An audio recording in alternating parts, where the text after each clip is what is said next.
Attorno all'anno 1000 si diffuse in tutta l'area romanza la tradizione di fiabe scritte da monaci colti e diffuse oralmente nelle varie regioni, adattandole alle tradizioni e al carattere locale.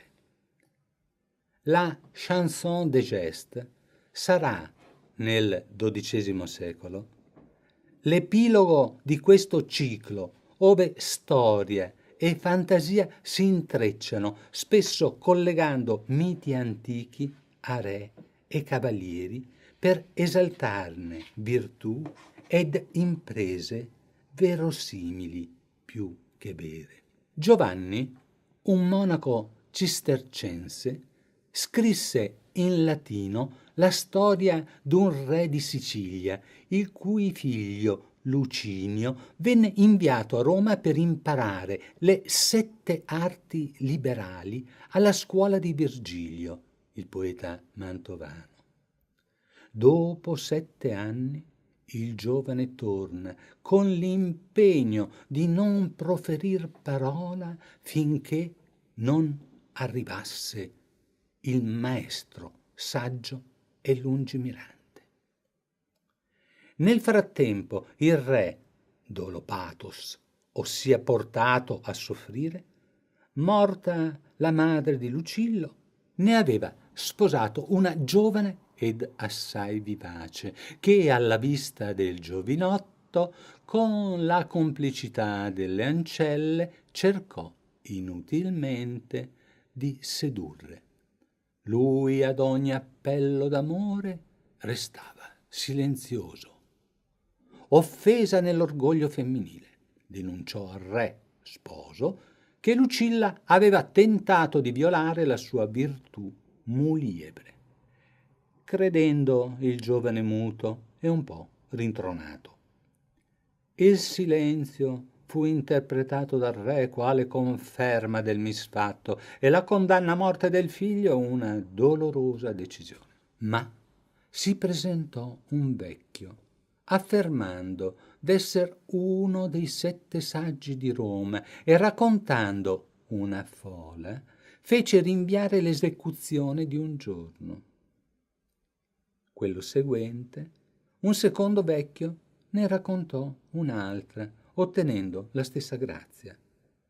Dopo il 7° rinvio si presentò Virgilio e finalmente Lucillo, onorato il silenzio, raccontò l'accaduto, confermato dal sommo poeta.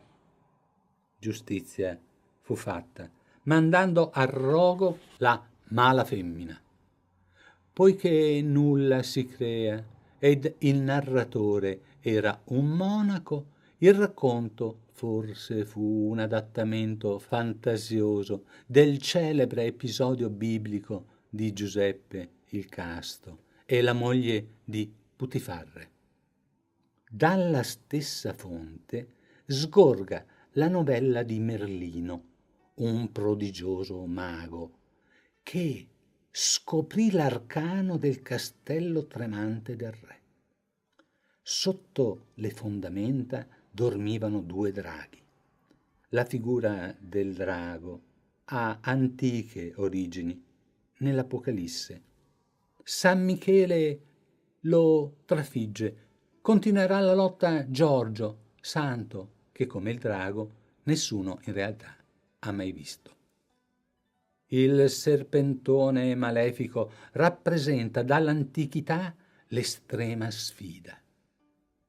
Tristano, giovane battagliero, l'affronterà per conquistare la mano di Isotta, figlia del re. Non per sé, acerbo al matrimonio, ma per lo zio, re di Cornovaglia. Il premio andrà comunque al valoroso. Un filtro magico favorirà l'adulterio. Il duello, ultima prova per Lancillotto, libererà Ginevra, la bella sposa di Re Artù. Nello scontro lei sorprendentemente rivela agli altri prigionieri il nome del baldanzoso straniero, l'ancillotto del lago. Come poteva conoscere nome e luogo di residenza dell'eroe liberatore se non per averne apprezzato in precedenza l'amor cortese?